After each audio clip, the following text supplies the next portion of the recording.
بالقياس waxaad dhex taagan tahay saxaro cidla ah haddii aad isku daydo inaad raadiyaha gashido waxaad maqlaysaa aamusnaan buuxda waxaad eegaysaa jiheeyahaaga laakiin wuxuu u wareegayaa si waali ah oo aan jaha lahayn telefoonkaaga ma laha wax signal ah xitaa satellite-ka laguma heli karo ku soo dhawaada aagga aamusnaanta ee The Sound of Silence oo ku yaala dalka Mexico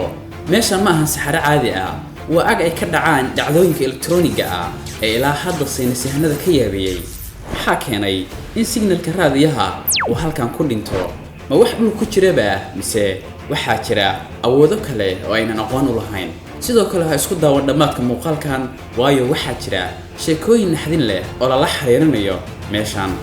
dadka dunida badankoodu ma maqal meeshan ilaa ay dhacdo weyn sanadii 1970kii NASA ayaa gantaal tijaabo ah ku soo tuurtay gobolka Utah ee dalka Mareykanka isagoo ku socday dhanka New Mexico laakiin gantaalkii wuxuu si lama filaan ah uga leexday jidkiisii wuxuuna ku soo dhacay bartamaha saxaraha Mexico gaar ahaan aagga aamusan markii NASA ay isku dayday inay soo ceshato haraagii gantaalka waxay ogaadeen wax la yaab leh raadiyaha ma shaqeynayo signalka meeshaasna ma galo kamana soo baxo tan iyo markaas dunidu waxay u bixisay The Sound of Silence ama aagga aamusnaanta waa aag dhererkiisu yahay 50 kilomitir oo qalabka elektarooniga ah oo ku noqdo mid aan waxba ahayn saynisyahanada qaar ayaa waxay isku dayeen inay sharaxaad macquul ah ka bixiyaan waxay leeyihiin dhulkan wuxuu qani ku yahay macdanta magnetite-ka iyo haraaga meteorites waa haraaga walxaha adag ee ka yimaada meel ka baxsan dhulka kuwaasoo soo dhex mara jawiga dhulka kadibna ku soo dhaca oogada sare ee dhulka iyagoo aan gabi ahaanba guban meteoriteskaas oo muddo badan meeshaas ku ururayay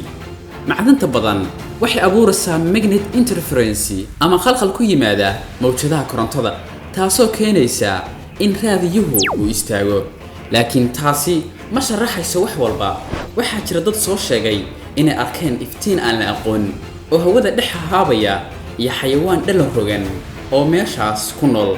xitaa dhirta ku taal aaggan waxay u baxdaa qaab ka duwan kuwa caadiga ah taasoo muujinaysa in deegaankan uu leeyahay awood gaar ah oo aan weli si dhab ah loo baadhin laakiin waxa ugu cabsida badanna waa sheekooyinka dadka safarka ah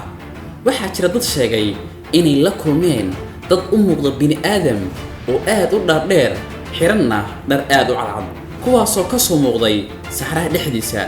marka la weydiiyo meesha ay ka yimaadeen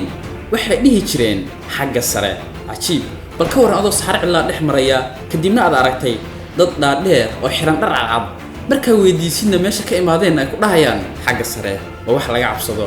sidoo kale aaggan wuxuu ku yaalaa isla khadka dhuleed ee latitude 27 degree north ee ku yaalaan ahraamta Masar iyo saddexgalka Bermuda maahan waxa iska dhacaya oo kaliya laakiin dad badan waxay aaminsan yihiin inay jirto xidhiidh qarsoon oo ka dhaxeeya meelaha tamarta badan ee adduunka The Sound of Silence ama aagga aamusnaanta wuxuu weli ahaanayaa mid ka mid ah siraha ugu waaweyn ee dalka Mexico haddii aad jeceshahay inaad wax badan ka ogaato mucjisooyinka iyo siraha qarsoon ee caalamka nagu soo biir oo subscribe dheh channelka si aadan u seegin taxanaha xiga ee xiisaha leh